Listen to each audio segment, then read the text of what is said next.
নমস্কার, সকল ভক্ত বন্ধুদের সাদর আহ্বান জানাই বিশ্বজনীন বার্তা ফেসবুক পেজে। বিশ্বজনীন বার্তা ফেসবুক পেজে আজকে আমরা শুনব আমাদের চির শিশু গোপাল কৃষ্ণের বাল্যলীলা কথা। যেহেতু দামোদর মাস, সেহেতু আজকে আমাদের বিশ্বজনীন বার্তায় কৃষ্ণ কথাই রাখছি। আমরা সবাই তার বাল্যলীলা, সবাই এই বাল্যলীলায় একেবারে মুগ্ধ। সেই কথায় আজকে আছে অঘাসুর বধ, ব্রহ্মমোহন ও কৃষ্ণ স্তুতি।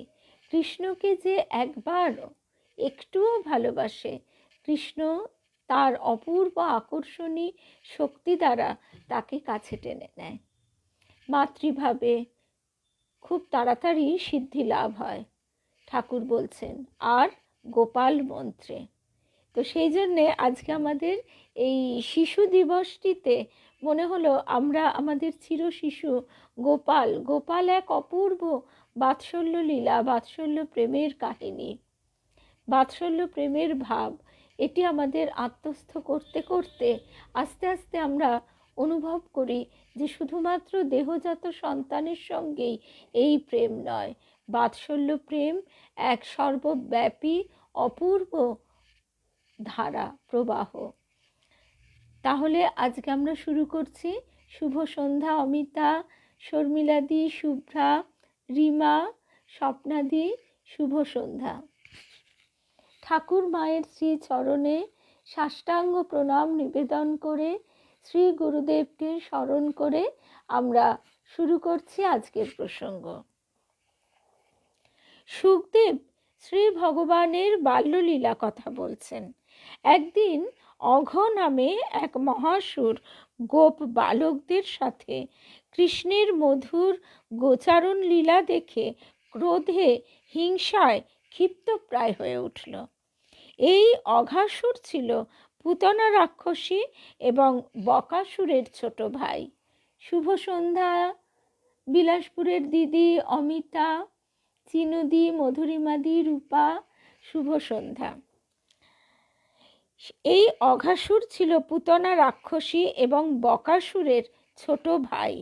সে ভাবল, এই কৃষ্ণই আমার বোন পুতনা এবং ভাই বকাসুরকে বধ করেছে, সুতরাং আজ আমি একে বধ করে আমার বোন এবং ভাইয়ের হত্যার প্রতিশোধ নেব।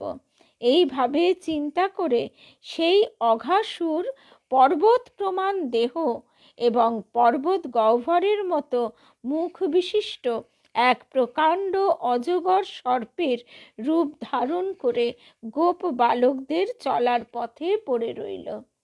শুভ সন্ধ্যা পূর্ণিমা। উদ্দেশ্য, গোপ বালকেরা অঘাসুরের হাঁ করা মুখ দেখে ভাববে যে এটা একটা বিরাট গিরিগহ্বর মাত্র। কৃষ্ণের সাথে যেই তারা এই গহ্বর রূপী অঘাসুরের মুখের ভেতর ঢুকে পড়বে, অমনি সে মুখ বন্ধ করে তাদের বধ করবে। এদিকে দূর থেকে গোপ বালকেরা পর্বতাকৃতি বিরাট অজগর সাপকে দেখে বৃন্দাবনেরই এক গহ্বর বিশিষ্ট পর্বত মনে করে খেলতে খেলতে সেই গহ্বরের ভিতর অজগরের মুখবিবরে প্রবেশ করল। অঘাসুর দেখল যে গোপ বালকেরা তার হাঁ করা মুখের ভিতর প্রবেশ করেছে বটে, কিন্তু কৃষ্ণ তো এখনো প্রবেশ করেনি, আর কৃষ্ণকে বধ করার জন্যই সে তো এই ফাঁদ পেতেছে। সুতরাং তখনই মুখ বন্ধ না করে সে অপেক্ষা করতে লাগলো। এদিকে দূর থেকে শুভ সন্ধ্যা সংযুক্তা, লক্ষ্মী। এদিকে দূর থেকে দেখেই কৃষ্ণ অঘাসুরের এই মতলব বুঝে ফেলেছেন, কিন্তু গোপ বালকেরা যে বারণ করবার আগেই অঘাসুরের মুখবিবরে মানে মুখগহ্বরে প্রবেশ করে গেছে। কৃষ্ণ তাই এই খল প্রকৃতির অঘাসুরকে বধ করে সরলমতি গোপ বালকদের রক্ষা করার জন্য নিজেও অঘাসুরের মুখে প্রবেশ করলেন এবং নিজের শরীরকে অত্যন্ত স্থূল করে অঘাসুরের শ্বাসনালী বন্ধ করে দিলেন। এতেই অঘাসুরের মৃত্যু হলো। ভগবান তখন তাঁর অমৃতবর্ষী দৃষ্টির দ্বারা মৃত প্রায় গোপ বালকদের সজীব করে তাদেরই সাথে অঘাসুরের মুখবিবর থেকে বেরিয়ে এলেন। এদিকে স্বর্গ থেকে দেবতারা কৃষ্ণের এই অচিন্ত অসুর মারণ এবং শিষ্টের পালন রূপ লীলা দেখে আনন্দে তার জয়গান করতে লাগলেন। শুভ সন্ধ্যা কুমকুমদি, মৌসুমী, শুভ সন্ধ্যা। সেই জয়গান শুনে ব্রহ্মা তখন বৃন্দাবনে এসে কৃষ্ণের পরমাদ্ভুত মানুষী লীলা দেখে বিস্ময়ে এবং আনন্দে আত্মহারা হলেন। কৃষ্ণকে একটু পরীক্ষা করার জন্যে এবং সঙ্গে সঙ্গে তার বাল্যলীলার মাধুর্য আরও বিশেষভাবে আস্বাদন করার জন্য ব্রহ্মা তখন এক ফন্দি করলেন।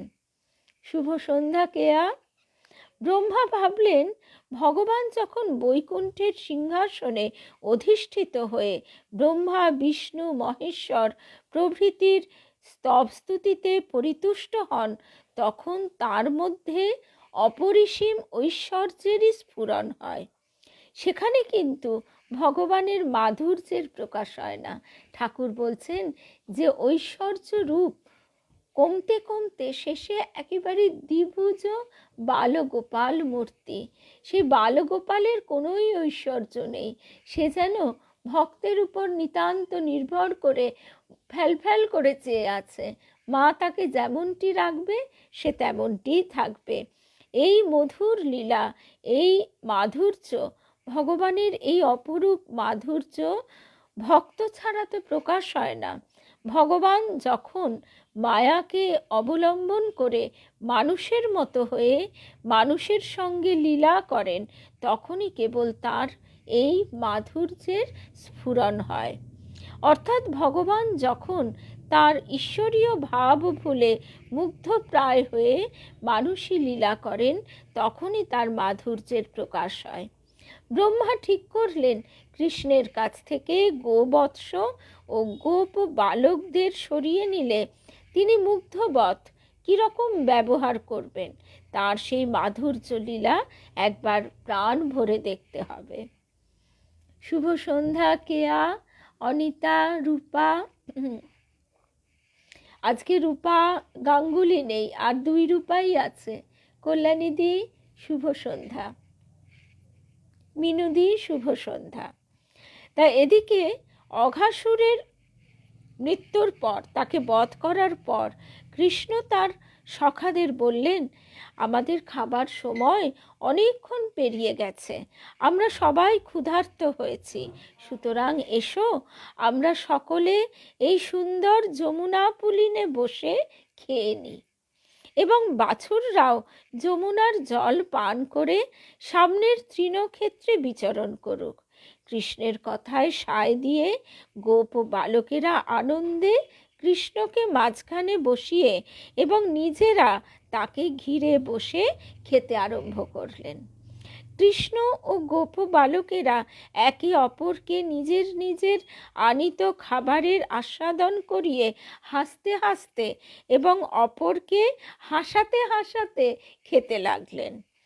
এই কথাটা বলতে গেলে পিয়ালির কথা না বললে হয় না, কারণ আমরা এতই অধম যে আমরা লেখাপড়া শিখেও যত রকম বহির্মুখী ভোগ সাহিত্যগুলো পড়তে ভালোবেসেছি এতকাল, এখন তার কৃপায় সেই মনটা তিনি আকর্ষণ করে নিয়েছেন তার দিকে।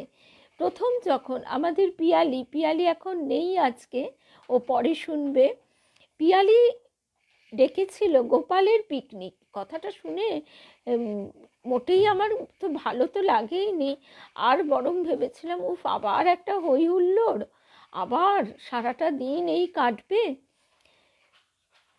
কিন্তু ও আমাদের চলতি কথায় পিকনিক বলেছিল, গিয়ে দেখলাম গোপালের বনভোজন। শুধু তাই নয়, ওর ছাদে যে জায়গাটা, সেই জায়গাটাকে সত্যি বৃন্দাবনের কুঞ্জ বলেই মনে হবে। প্যারাপেটের ওপর অপূর্ব ওর গাছগুলি রয়েছে, একেবারে কুসুমিত পল্লবিত, তাদের চেহারায় পুরো যত্নের ছোঁয়া। আর ঠাকুর ঘরটি হঠাৎ দৃষ্টে মনে হবে বাবারে বাবা, কত ঠাকুর, কোন দিকে মন নিবিষ্ট করব। কিন্তু কৃষ্ণ প্রেম যেখানে ঝরে পড়ে সেখানে এসব বাহুল্য হয়ে যায়। সেখানে এমন একটা ভক্তি রসধারা সকলের অন্তরে প্রবাহিত তিনিই করিয়ে দেন, যে সবাই, কিন্তু এ কথাটা কেয়াও বলেছিল, অনেকের হয়তো মনে হবে অধিক আড়ম্বর, না, সব কিছুর মধ্যে সেই মাধুর্যের ক্ষরণ হচ্ছে। কারণ শারদেশ্বরী মায়েরা এসে বলেছিলেন, বাবা এ যে তুমি পুরো পুরো বৃন্দাবন করে রেখেছ। ওর কাছে গোপাল অনেকজন আছেন, মাধব আরও আছেন, আর রাধাকৃষ্ণ আছেন, ঠাকুরমা তো আছেনই, দামোদর নারায়ণ শিলা আছেন, আরও অনেক, মানে ঠাকুর ঘর একেবারে পরিপূর্ণ। কিন্তু সব কিছুর পরেও ওর যে ভালোবাসা, সেবা, প্রতিদিন ও এই দামোদর মাসে মাধবকে যা ভোগ দিয়েছে তাই খেয়েছে। এইভাবে ওর যে নিত্য নৈমিত্তিক, এই একদিন দুদিনের নয়, নিত্য নৈমিত্তিক যে ভগবানকে সেবা, তার সেই মাধুর্যটি যাবে কোথায়? সেটি যদি কেউ সঙ্গে সঙ্গেও বুঝতে না পারে, কিছুক্ষণের মধ্যে তাকে সেই মাধুর্য গ্রাস করবে। তারপরে সেখানে তো গান পাঠ সবই হলো।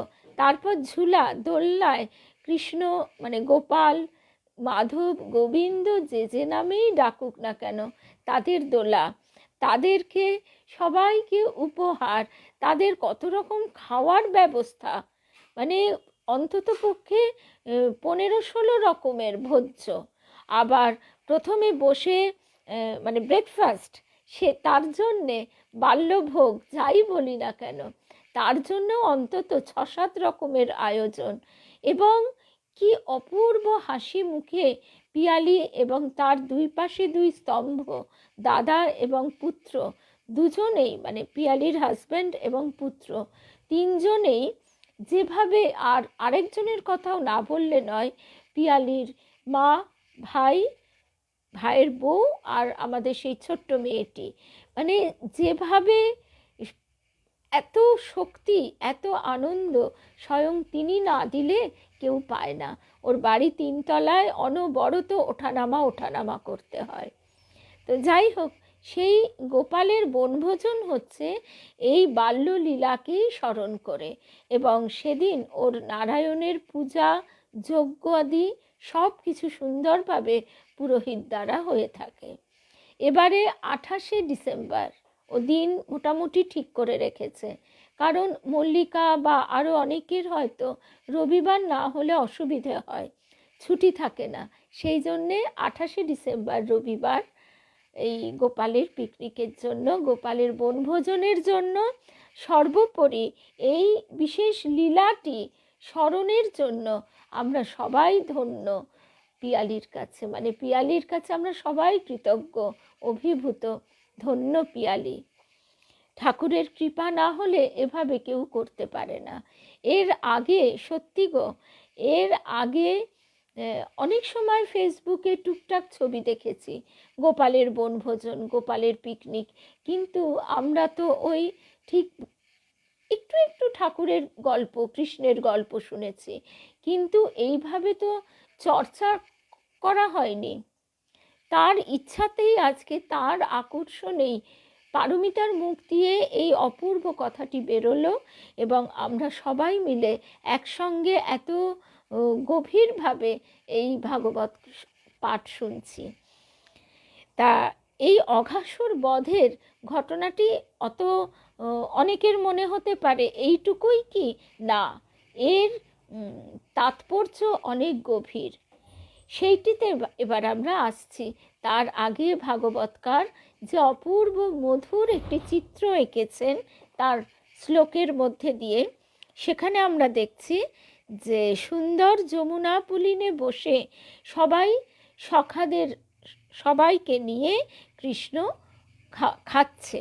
খিদে পেয়ে গেছে, সেই ভোরবেলা মা একটু খাইয়ে আর সঙ্গে খাবার বেঁধে দিয়েছে, দই ভাত, ক্ষীর, ননি, নাড়ু, লাড্ডু, এইসব। কৃষ্ণকে মাঝখানে বসিয়ে নিজেরা তাকে ঘিরে বসে খেতে আরম্ভ করলেন। কৃষ্ণ ও গোপ বালকেরা একে অপরকে নিজের আনিত খাবারের আস্বাদন করিয়ে হাসতে হাসতে এবং অপরকে হাসাতে হাসাতে খেতে লাগলেন। আমাদের ঠাকুরও তো বোধহয় নিত্য এমনি আনন্দ করতেন।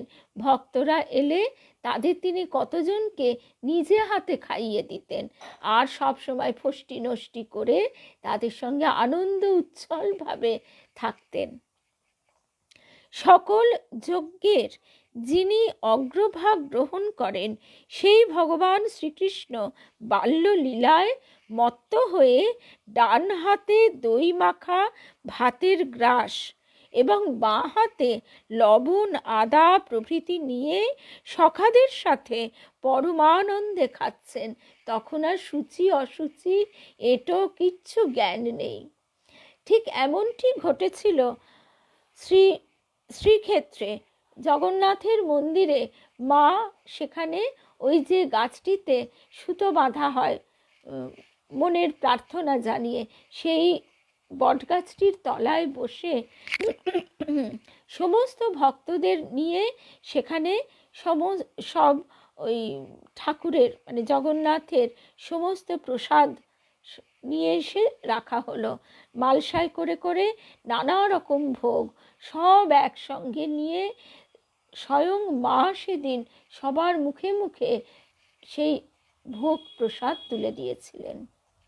শ্রীক্ষেত্রের যে বর্ণনা দুর্গাপুরী দেবী দিচ্ছেন দুর্গা মায়ের কাছে, আমরা এই অপূর্ব ঘটনাটি শুনেছি। তিনি বলছেন যে এমন অপূর্ব জগন্নাথ দর্শন এবং স্বয়ং মা সেখানে এমনভাবে যেন মা লক্ষ্মী, কখনো মনে হচ্ছে স্বয়ং মা রাধারানী, কখনো মনে হচ্ছে তিনি আমাদের সখী। এইভাবে তিনি আমাদের সঙ্গে অতি আনন্দে সবাইকে নিয়ে সেই প্রসাদ খেয়েছিলেন।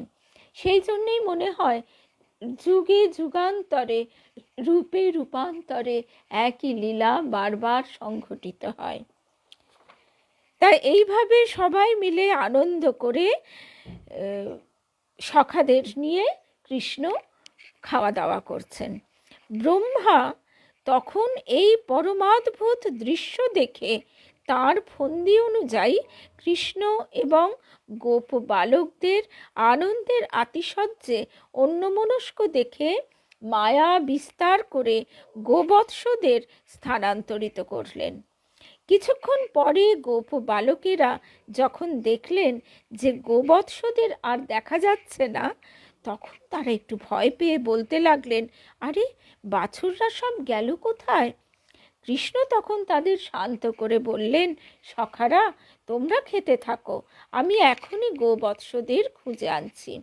এই বলে তিনি সেই দই মাখা ভাতের গ্রাস হাতে করেই বাছুরদের খোঁজে চলে গেলেন। অনেকক্ষণ বনে বনে খুঁজেও বাছুরদের না পেয়ে কৃষ্ণ যমুনা পুলিনে ফিরে গেলেন।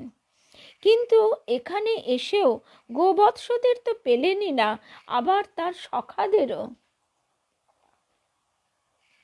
একদম মৌসুমী, আমরা অন্তরে সবাই কিন্তু সবাইকে ছুঁয়ে থাকি। আচ্ছা,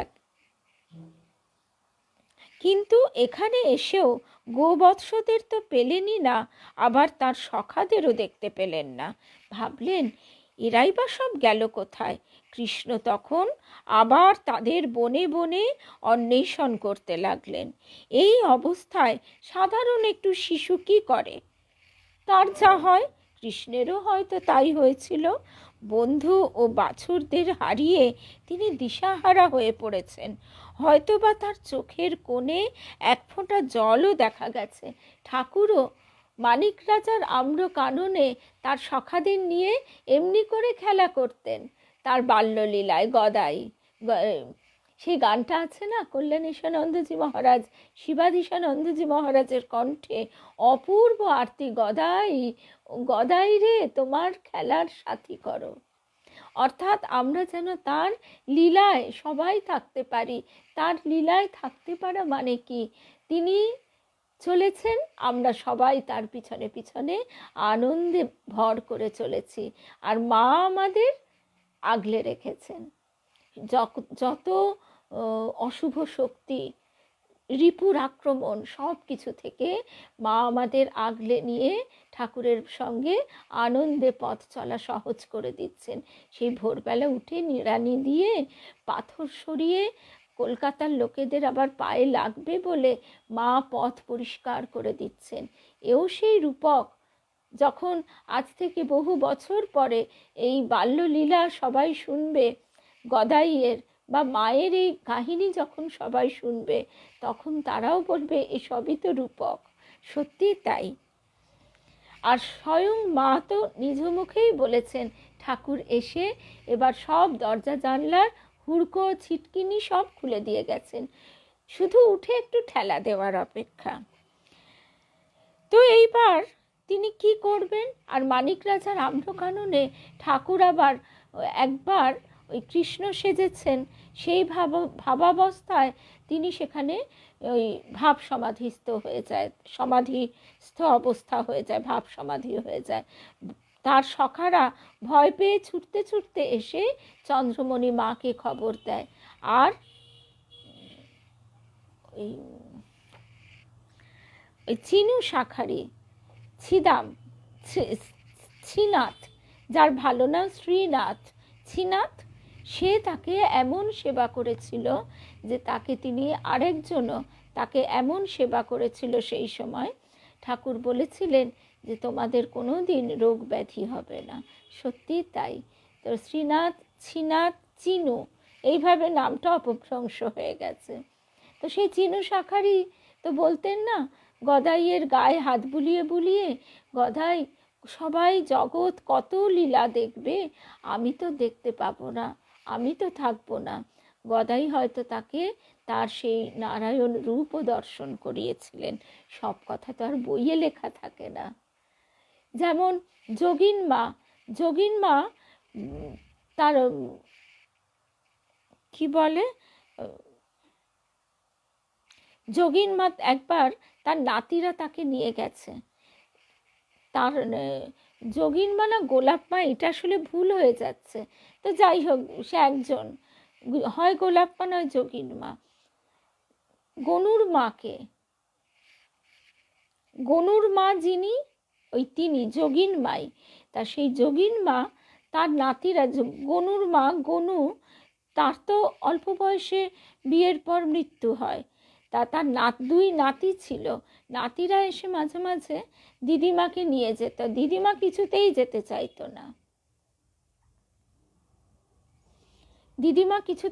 চাইতো না, এবার সে গেছেন, তিনি গিয়ে আর ভালো লাগছে না, সেখান থেকে বেরিয়ে তবে হাঁপ ছেড়ে, কেননা সে ঠাকুর বাড়িতে বিয়ে হয়েছিল, সেই ঠাকুর বাড়িতে সৌরজ সব মানে এখন আসলে অনেক দিন আবার ওই দিকটা পড়া হয়নি, তো সব ভুলে এখন শুধু কৃষ্ণ নামই মনে থাকছে। তো এবার সেই ঠাকুর পরিবারের একটা শাখায় বিয়ে হয়েছিল। এবার সেই তাদের জমিদারি, তাদের সেই ধনী, এত সমস্ত লোকজন, আড়ম্বর, সে আর তার ভাল লাগছে না, তার মন পালাই পালাই করছে। করতে করতে তিনি বাইরে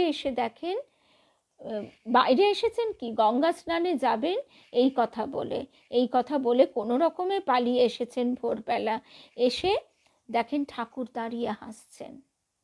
তা এই একটা মাত্র লাইন লেখা আছে বইতে, তা ঠাকুর কি আর ওই একদিনই দেখা দিয়েছিলেন? তা তো নয়। তাই মনে হয় যে কত কথাই এই মানে যা আমরা শুনি, যা আমরা পড়ি, তার পরতে পরতে লুকিয়ে থাকে। তা এই অবস্থায় ওই সাধারণ মানুষের মতোই তো তিনি বাল্যলীলা করছেন। বহুক্ষণ পরে গোবৎস ও গোপ বালকদের কোথাও খুঁজে না পেয়ে যখন তিনি দিশেহারা হয়ে পড়েছেন, তখন হঠাৎ তিনি বুঝতে পারলেন যে এ সবই ব্রহ্মার কীর্তি। এই ভীষণ গরম লাগছে আর নাকে ওই গন্ধটা লাগছে। একটু ফ্যান চালিয়ে দরজাটা বন্ধ করে দে। কৃষ্ণ তখন বাৎসল্য প্রেমময়ী গাভী ও গোপীদের এবং তার বাল্যলীলা দর্শনেচ্ছু ব্রহ্মার আনন্দ বর্ধনের জন্য নিজেই অসংখ্য গোবৎস এবং গোপ বালকদের রূপ ধারণ করলেন। আগে বাছুর এবং গোপ বালকেরা যে যেভাবে আহার বিহার মাতা পিতার সঙ্গে ব্যবহার করতেন, গোবৎস এবং গোপ বালক রূপধারী কৃষ্ণ ঠিক সেইভাবেই আলাদা আলাদাভাবে ব্যবহার করতে লাগলেন। ঠিক যেমনটি রাসলীলায়ও প্রত্যেক গোপী আলাদা আলাদাভাবে কৃষ্ণকে লাভ করেছিল এবং এই ব্রজধামে সেখানে সবাই অতি উচ্চ স্তরের আধার, সেই জন্যে তারাও কিন্তু সেই একইভাবে কৃষ্ণকে লাভ করলেও ঠিক বুঝতে পারল না। কিন্তু কি হলো, সবই তো কৃষ্ণ। গোবৎস, গোবালক, গোপ বালক সবই কৃষ্ণ। ব্রজবাসীরা কিন্তু এসব কিছুই বুঝতে পারেনি। সর্বাত্মা শ্রীকৃষ্ণ নিজেই গোবৎস এবং গোপ বালকের রূপ ধারণ করে আত্মস্বরূপ গোপ বালকদের দ্বারা আত্মস্বরূপ গোবৎসদের বন থেকে ফিরিয়ে এনে আত্মস্বরূপ গোপ বালকদের সঙ্গে খেলা করতে করতে যথারীতি ব্রজে ফিরে এলেন। সবই তো কৃষ্ণ। এবার ব্রজবাসীরা কিছুই বুঝতে পারেননি, তারা জানতেই পারেননি যে শ্রীকৃষ্ণই তাদের সন্তান ও গোবৎসদের রূপ ধারণ করে রয়েছেন। সুতরাং ব্রজবাসীরা এবং গাভীরা প্রতিদিনের মতোই নিজ নিজ সন্তানদের আদর যত্ন করতে লাগলেন। এতদিন পর্যন্ত গোপীরা এবং গাভীরা তাদের সন্তানদের ভালোবাসতেন ঠিকই, কিন্তু আজ যেন সেই ভালোবাসার আকর্ষণ তাদের কাছে অন্যান্য দিনের চেয়ে অনেক বেশি বলে মনে হচ্ছে। গোপ রমণীরা এতদিন গোষ্ঠ প্রত্যাগত কৃষ্ণকেই প্রথম আদর ও আলিঙ্গন করে, পরে নিজ নিজ সন্তানদের কোলে করে ঘরে নিয়ে যেতেন। আজ তারা প্রথমেই নিজ নিজ সন্তানকে আদর আপ্যায়ন করে ঘরে নিয়ে গেলেন। উপনিষদে রয়েছে ওই যাজ্ঞবল্ক্য মৈত্রেয়ী সংবাদ, সেখানে যে পতির নিমিত্ত পতি প্রিয় হয় না, পুত্রের নিমিত্ত পুত্র প্রিয় হয় না, আত্মার জন্যই এক ব্যক্তি অপরের কাছে প্রিয় হয়ে থাকে। সেই পরমাত্মাই নর বিগ্রহধারী শ্রীকৃষ্ণ। সুতরাং গোপীরা ও গাভীরা তাদের সন্তানরূপী কৃষ্ণকে পেয়ে তাদের প্রতি যে অনেক বেশি আকর্ষণ অনুভব করবেন, এটাই তো স্বাভাবিক। অবতার লীলার এই হচ্ছে মাহাত্ম্য এবং মাধুর্য। বুঝতে পারুক আর নাই পারুক, গদাইকে দেখে গ্রামের সবাই বলতো, তুই কে রে, ঠিক করে বলতো গদাই, তুই কে? তোকে না দেখে থাকতে পারি নে, তোকে ভালো না বেশি থাকতে পারি নে। কেন বলতো? বা এই যে কলকাতার এত মানুষ সবাই বলতো যে পরমহংসদেব এমন মায়ের নাম করে যেন কড়কড় করে চিরে বুকে ঢুকে যায়। তার এই হচ্ছে অবতার লীলার মাহাত্ম্য এবং মাধুর্য।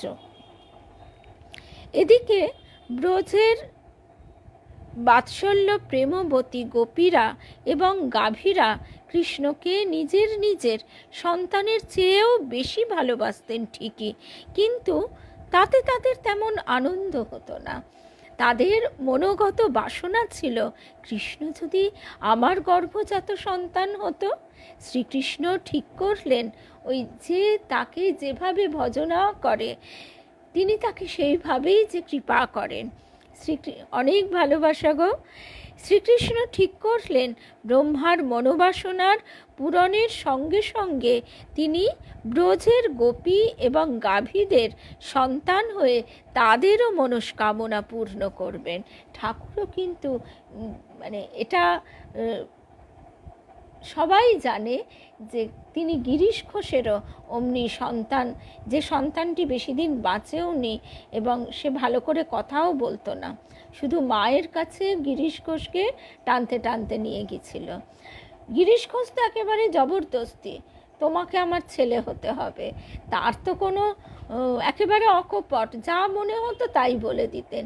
আর ঠাকুর বলতেন যে ওরম বললেই হলো, আমার বাবা মা কত শুদ্ধ ছিলেন। তো এইসব নিয়ে তা হলেও কথোপকথন হলেও ওই যে তিনি যে কথা দিয়ে রেখেছেন, যে আমাকে যেভাবে ভজনা করে আমি তাকে সেইভাবেই কৃপা করি, তা ঠিক গিরিশ ঘোষও ওই জন্যে সেই সৌভাগ্য লাভ করেছিলেন। তা এদিকে কি হলো, ব্রজের গোবৎস ও গোপ বালকদের অপহরণ করে ব্রহ্মা সেখান থেকে অন্তর্হিত হয়েছিলেন। তা ব্রজের গোপী এবং গাভীদের সন্তান হয়ে তাদের মনস্কামনা পূর্ণ করে শ্রীকৃষ্ণ এখানে একই সঙ্গে, ওই আমরা যেমন কথায় বলি এক ঢিলে দুই পাখি মারা, শ্রীকৃষ্ণ এখানে তিনি তো সুচতুর, এক ঢিলে তিন পাখি মারলেন। ব্রহ্মা, গোপী এবং গাভীদের মনোবাসনা পূর্ণ করলেন।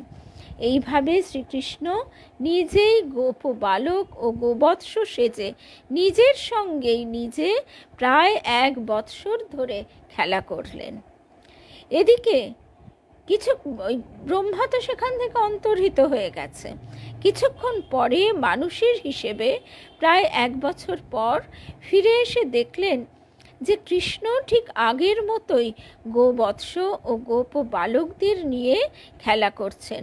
ব্রহ্মা এও দেখলেন যে তার মায়ার প্রভাবে অপহৃত গোবৎস ও গোপ বালকেরা মায়ানিদ্রায় ঠিক সেইভাবেই অচেতন হয়ে রয়েছে। ব্রহ্মা তখন মহা সমস্যায় পড়লেন। তিনি বুঝতে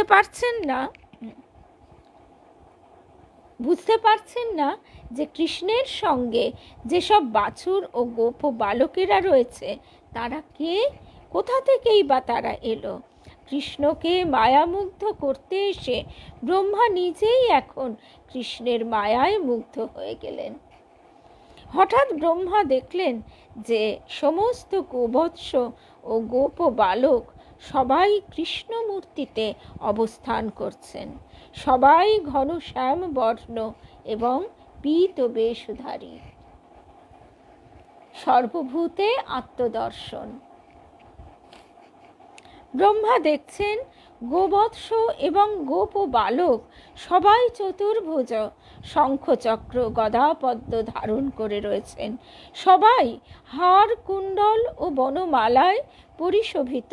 ব্রহ্মা ভাবলেন, এই যা দেখছি তাতে মনে হচ্ছে এই পরিদৃশ্যমান জগৎ শ্রীকৃষ্ণের মায়ার দ্বারা বিধৃত হয়ে রয়েছে। এই যে আমি চতুর্মুখ ব্রহ্মা, এই আমিও তার মায়ার অন্তর্গত। তার কাছে আমি নিতান্তই তুচ্ছ, অকিঞ্চিৎকর। এই অত্যাশ্চর্য দর্শনের পর ব্রহ্মার মন, বুদ্ধি, প্রাণ সব যেন স্তিমিত হয়ে গেল। তিনি নির্বাক হতচেতন হয়ে রইলেন। কিছুক্ষণ পরে তিনি দেখলেন অদ্বয় অনন্ত জ্ঞান স্বরূপ পরব্রহ্ম শ্রীকৃষ্ণ ডান হাতে দই মাখা ভাতের গ্রাস নিয়ে মুগ্ধ বালকের মতো গোবৎস ও গোপ বালকদের অন্বেষণ করছেন। 1 বৎসর পূর্বে গোবৎস ও গোপ বালকদের অপহরণ করার পর ব্রহ্মা এইভাবেই শ্রীকৃষ্ণকে দর্শন করেছিলেন। চতুর্মুখ ব্রহ্মা তখন শ্রীকৃষ্ণের মহিমা হৃদয়ঙ্গম করে তার হংস বাহন থেকে নেমে সাষ্টাঙ্গে প্রণাম করে জোড় হাতে বালকরূপী পরব্রহ্মস্বরূপ শ্রীকৃষ্ণের স্তব করতে লাগলেন। মা চন্দ্রমণিকেও দেখতে এসেছিলেন যে কি আশ্চর্য, আবার সেই নরলীলা, আবার সেই তিনি আসছেন এই দিনের কুটিরে এই মায়ের কোলে। আর মা তো তেমনই সরলা। মা বলছেন যে, আহা লালমুখ, কে গো তুমি বাপ? হাঁসের পিঠে চড়ে এসেছো, ঘরে তো আর কিছু নেই, যা আমানি পান্তা দুটি আছে তাই খেয়ে যাও। রোদের তাতে মুখখানগুলি বুঝি লাল হয়ে গেল। ব্রহ্মা তখন জোর হাতে বালক রূপী পরব্রহ্মস্বরূপ শ্রীকৃষ্ণের স্তব করতে লাগলেন। হে বিচিত্র লীলাময়, আপনি ভক্তের মনোরথ পূরণ, অসুর মারণ, ভূভার হরণ, ধর্ম স্থাপন এবং আমার সৃষ্ট জগৎকে পালন করার জন্য মৎস্য, কূর্ম প্রভৃতি নানা রূপে বারবার পৃথিবীতে অবতীর্ণ হন। আপনি সাধারণভাবে সকলের দৃষ্টির সামনে লীলা করলেও কেউই আপনার মহিমা জানতে পারে না। হে অজিত, আপনার স্বরূপ, ঐশ্বর্য, মহিমার ইয়ত্তা করা যায় না। সুতরাং সাধনার দ্বারা আপনাকে বশীভূত করা সম্ভব নয়, তাই আপনি অজিত। আপনার স্বরূপ, ঐশ্বর্য, মহিমা প্রভৃতির বিচার না করে যারা আপনার ভক্তদের অনুগত হয়ে তাদের মুখে আপনার নাম, রূপ, গুণ ও লীলাদির কথা শোনেন এবং সেই সব পালন করে জীবন ধারণ করে, তাদের অসাধ্য কিছুই নেই। আপনি ত্রিজগতে কারো বশীভূত না হলেও আপনার এই রকম ভক্তেরা কিন্তু আপনাকে বশীভূত করে থাকেন। তো এই হচ্ছে, আরও স্তব, স্তুতি ইত্যাদি আছে, কিন্তু এইভাবে ব্রহ্মা শ্রীকৃষ্ণের স্তুতি করে 3 বার তাকে প্রদক্ষিণ করলেন এবং শ্রীকৃষ্ণের মৌন সম্মতি নিয়ে ব্রহ্মলোকে চলে গেলেন। কৃষ্ণও তখন তৃণভক্ষণরত গোবৎসদের নিয়ে যমুনা পুলিনে সখাদের কাছে গেলেন। কৃষ্ণ বনভোজনে রত গোপ বালকদের ছেড়ে গোবৎসদের খুঁজে আনতে গিয়েছিলেন।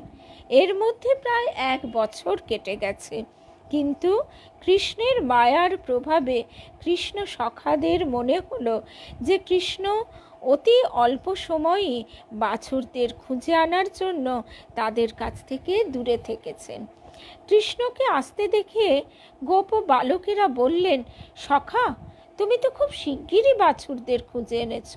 তুমি তো এখনো পর্যন্ত 1 গ্রাস অন্নও মুখে দাওনি। সুতরাং এসো এসো, আমাদের মাঝখানে বসে তুমি মনের আনন্দে ভোজন করো। সেদিন ভোজন ও গোষ্ঠলীলা শেষ করে যথারীতি গোপ বালকেরা কৃষ্ণকে নিয়ে আনন্দে নৃত্য গীতাদি করতে করতে ব্রজে ফিরে এসে নিজ নিজ মাতা পিতাকে বললেন, নন্দ যশোদার পুত্র কৃষ্ণ আজ বনে এক প্রকাণ্ড সর্প বধ করেছে এবং তার কবল থেকে আমাদের সকলকে রক্ষা করেছে। যদিও প্রায় 1 বছর আগে অঘাসুর বধ হয়েছিল, তবুও কৃষ্ণ মায়ার বশে তারা 1 বছর আগের ঘটনা আজকে ঘটছে বলে অভিহিত করলেন। হরে কৃষ্ণ কৃষ্ণ কৃষ্ণ হরে হরে, হরে রাম রাম রাম হরে হরে। জয় রাম কৃষ্ণ, জয় রাম কৃষ্ণ, জয় রাম কৃষ্ণ। শ্রীরামকৃষ্ণময় শুভরাত্রি। আবার দেখা হবে আগামীকাল সকালে। জয় রাম কৃষ্ণ।